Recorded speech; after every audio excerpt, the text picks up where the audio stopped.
Hello, everyone. Great to see you. Thank you for joining us tonight. I acknowledge that I, like the physical space of the East Bay Meditation Center, reside on the occupied land of the Ohlone and Chichonye peoples, and very grateful to be here. I want to acknowledge that we're also here because of the teachings and the many pathways that the teachings of the Buddha have come down to us. So just want to acknowledge that lineage. And I realized as I was deciding what shirt to wear, because you never get to go out, so Zoom is the dress up time, that we're actually celebrating Pride in Oakland. So I want to call in first one of our fierce living advocates for Pride, and that's George Takai, senior and fierce advocate, like constantly going for. He's been an advocate for social justice and Pride for a long time. And then I want to bring in some ancestors, Marsha P. Johnson, who's an African-American trans woman who, as records show, threw the first brick in Stonewall, or started the whole ruckus going, and you can learn more about her. There's a video out. Sylvia Rivera, who's also one of our transcestors from back in the day, along with Marsha P. Johnson. They kind of collaborated together at times. And then Bayard Rustin, who is an African-American man who was one of the people who who helped coordinate the March on Washington. And I call them in because they are us. They are people of color. And even though we don't have, this group is not, exclusively queer, as each of us gain our rights, as each of us become visible, all of us become visible and gain our rights. So I just wanted to begin with that. As we move into meditation, I would like you to consider that each breath, each inhale is a reminder that you're actually supposed to be here. It's not an accident that you're here. And also, it's very, I believe, more than possible that everything that you've lived in your life has actually prepared you for this moment, for this time now. Otherwise, you probably wouldn't be here. But you're here, and doesn't mean it's not hard, doesn't mean it's not challenging. But in addition to the fact that there's a gift to witnessing, there's also opportunity for resilience and growth, and a deeper understanding of your self-worth, how important you are, how your care and consideration of yourself impacts the world and each other. We're going to go into meditation, and I'm going to begin offering just a little bit of gratitude to help bring us in. It doesn't mean you have to deny any other feelings, but this is an experience that helps me to ground a little bit. So I'll ring the bell, and when we return, Amber's going to bring us back with just a little music. And for those of you who are just coming in, we have Amber Field Music is going to be playing a little music for us to bring us back from our meditation. The invitation is for you to close your eyes and or rest your eyes. You're welcome to sit or stand or lay down or even pace back and forth if that's what you're needing. For some folks, I encourage you can tap your shoulders, your opposite shoulders, and you can tap the sides of your thighs if you need comfort. And always feel free to reach out and put your hand on your heart. I didn't get to check who is new, but if you are new, and if you've been doing this for a while, the request is you consider being kind to yourself, knowing that the mind thinks. That the practice, the most important part of the practice, is to show up And I'll remind you occasionally to gently come back.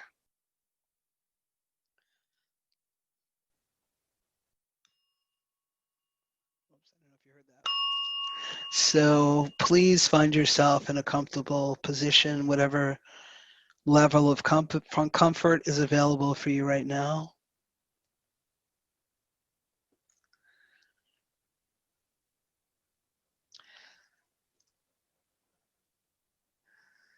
And even as it might sound like a terrible idea, I'm going to ask that we take 3 full breaths together, and suggesting that you trust your body on what full feels comfortable for you.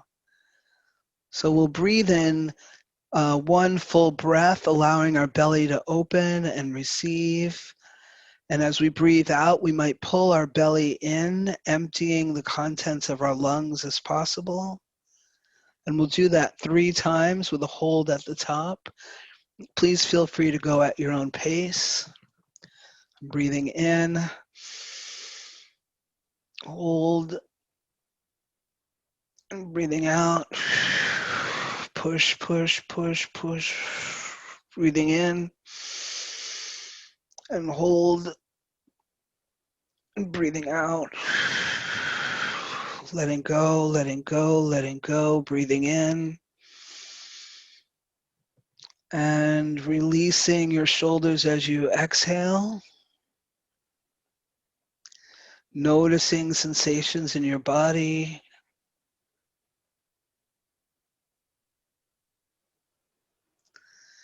As you inhale, noticing if you can open, if you've been crunching over your computer or system all day.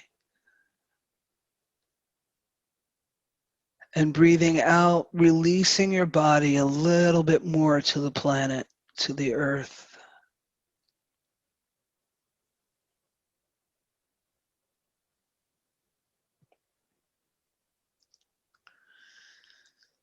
Perhaps in this moment we might see if we can imagine something soft starting at the top of our head, could be liquid or silk, and coming down and releasing the tension in our scalp, the back of our head and our neck, releasing our forehead, brow, the tiny muscles around our eyes and nostrils. As we exhale, we might let go of our jaw and mouth and chin and lips.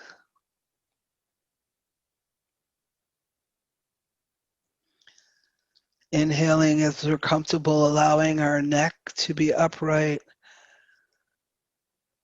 Exhaling, releasing our shoulders back, our elbows fall towards the floor, and we find sensations in our hands. Just noticing what's there, no judgment.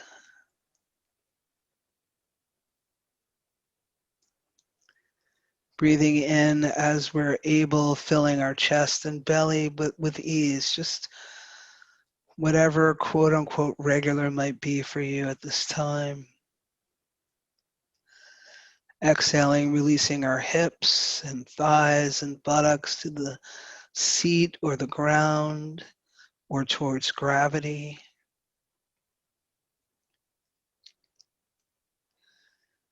Releasing tension in our knees and legs.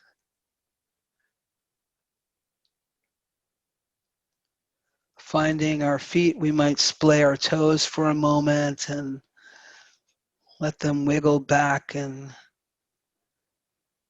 be with the sensation there, and or what's available to you to help bring you grounded.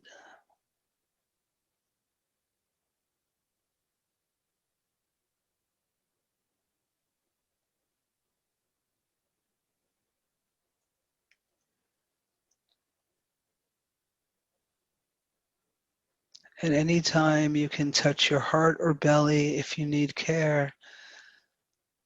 And the practice is simply to see if you can follow a full breath, just one breath at a time, gently returning as your mind wanders.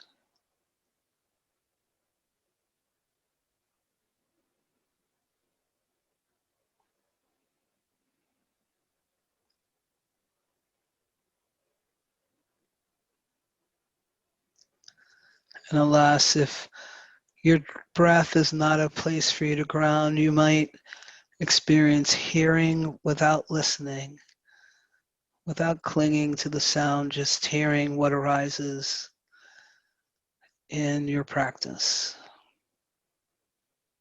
while you're practicing.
Gently returning to this moment.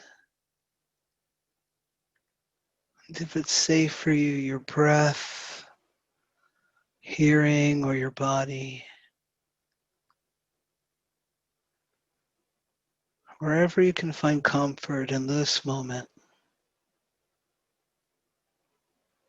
or calm.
Gently returning just this moment.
You might notice any shifts in your body since the music began.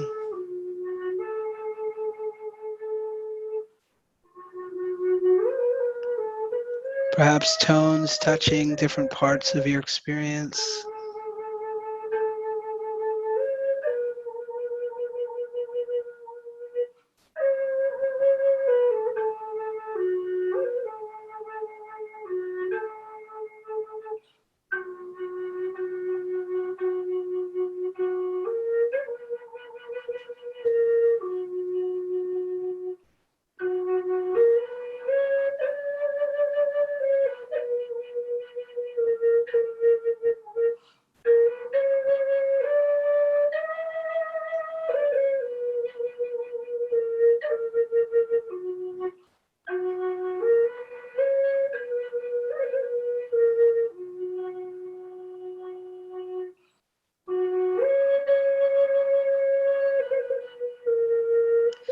And as we come near the end of our meditation,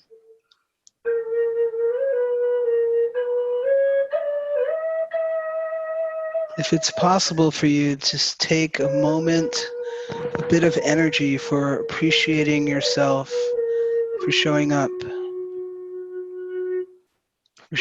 for yourself.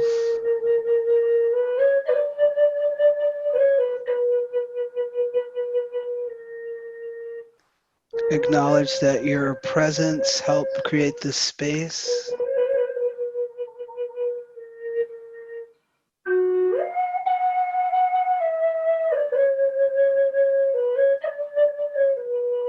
You might offer a bit of gratitude for those who are here in the space with us this evening.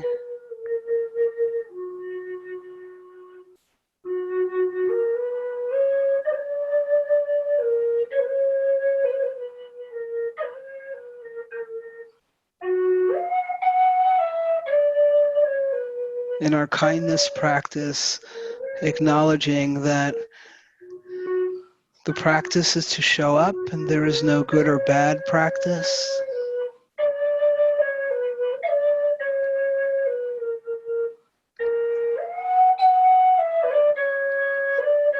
If we can take that in, we might also wish each other ease in our practice, in our coming back together.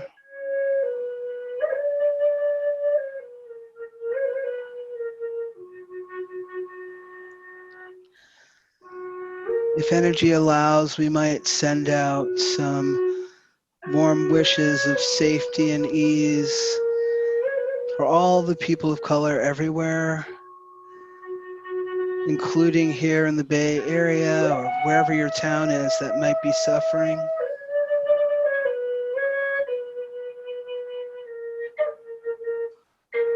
Wishing them safety.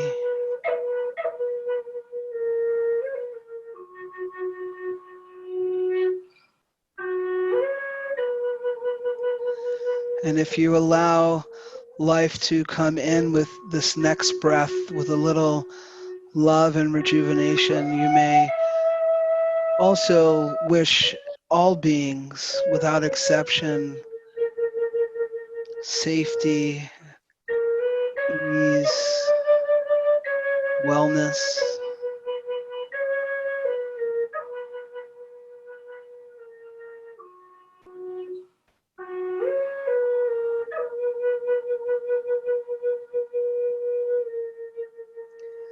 We may wish for the planet safety, ease, and wellness.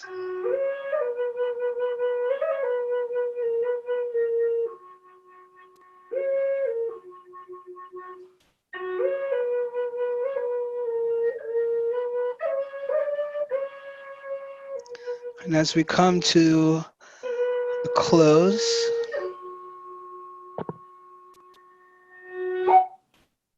I ring a bell for the Buddha who shared his teachings and invited us to practice.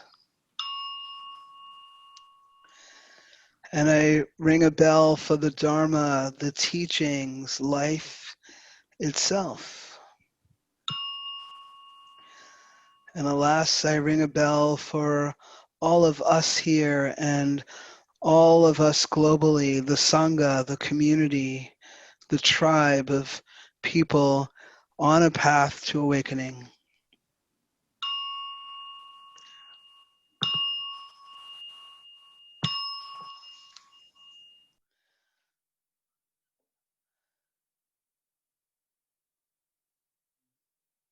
I've been doing a lot of circles and teaching fairly regularly, and what I've noticed is people need to connect, and particularly connect in this type of community. I just want to touch on a few things tonight, and one is acknowledging grief. And I feel like I've been here recently, so please forgive me if I repeat anything. Many people I've spoken with over the last months have resistance to and or challenge with grieving. And I just want to name that, if you're having that come up for you, that you're not alone, that it's actually unfortunately really common. And grieving allows us the resiliency to be all the things that we believe that we want to be. It provides space for us. So I just wanted to name that. Sometimes anger, important. Anger also something that I think is an expression that is natural, and it's fine to have it. It's great when we're aware that we're angry and we accept that we're angry, so we're not sort of passively taking our anger out on someone else, so being aware of it. And often below the anger is the grief.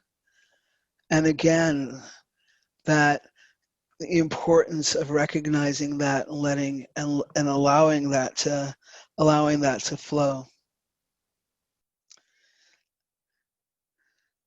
There's something about anger, and sometimes it forces us to get into action. And of course, action is great. We need people who are active in all the ways that they show up. And action from a place of anger versus action from a place of action from a place of anger that's not recognized or honored, like actually be like, I'm angry, I know this, can cause chaos. So just being aware of the anger.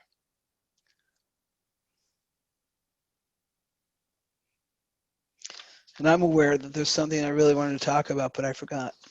All right, here's one. Intention. Trying to remember the topic of tonight's talk. I think tonight's talk might have been how to prepare in the midst of the storm. That's what I've been thinking about. Look at where we are. I don't know about you, but I'm in Oakland, and when I went outside today, there was ash on everything. And I did not pause for a moment to consider that I had an outside to go to, the privilege of having shelter, and the idea that I could go back in, didn't, like, right? And know that I'm sad about it, I'm angry about it, as someone was saying earlier, because of the conditions that created some of it, not the lightning, but the conditions that create a lot of the global warming. But being compassionate with myself at the same time, and grieving for it. How do we prepare ourselves for what's next? There's more coming. One of the things that we remember is that we're not in the worst of times. This is like far from the worst of times, believe it or not. The world is less violent now than it's ever been. And that's really hard to believe. But there were times when it just wasn't safe for a woman to be out the house alone. That doesn't happen only in other countries. It was like that here and many places around the world. It wasn't safe for people to speak their voices, to choose what they wanted to wear in the morning. Like there's lots of ways that we've got advantages and privileges that we've never had before. So we can honor like, oh man, this really sucks. I can't breathe. Hello, COVID, hello, violence. Oh my goodness. And then the fires, if I'm experiencing that, and then I haven't gotten paid, and I haven't seen my grandparent. Like we have all of that going on, and we can still be resilient in the storm. Part of it comes from grieving. The other part of it comes from acknowledging what's happening. The other part of it comes from this practice. This practice I just had with you was, for some reason, one of the sweetest practices all week. There was something in the silence. I don't know if anybody else caught that, but there was something in our silence tonight that was really sweet and beautiful. And I think some of that comes from being raw. Some of us are literally like, one more thing, and we're like, we don't know if we can handle it, but we can. When I do the gratitude practice, I talk about how our ancestors who couldn't flush toilets because there weren't any, and were dying at young ages because they didn't have access to healthy food or, medicines that some of us still struggle to get. Like we're here from those situations, from those wars, from famines and slaveries and droughts, and like those people went through that stuff. And some of us in this life have gone through that. Some of us in this life have gone through living in war zones, and we're here. We're not alone in our struggle for our freedom, for our rights, and that there are many of us, and that there's a time for each of us to pause, take breaths, take a break, and that change is happening. That, like I said earlier, we are way better than we were 100 years ago. And this insurgence is going to take us to a place of being more powerful as we move forward. As Evan said in his share, remember to vision that. Take time away from the nightmare of the social media and the nightmare of the regular media. Take time to envision the world that you want to live in. We can't get there otherwise. So thank you so much for Blake and Evan, and we have another host here, Julio. Thank you so much, Amber. Thank you all for your presence and your kindness. There's so much for you out here. More coming. You may know there are lots of teachers graduating on Friday. People of color teachers, they'll be coming in. And there's just come in and take all you can get. There's enough of us to hold it. May the merit of our practice and time together benefit first our own hearts, you first.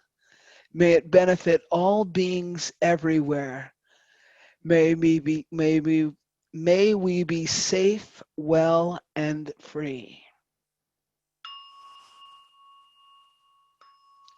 Oops. Hopefully you got those. Thank you, people. Be kind to you. Thank you.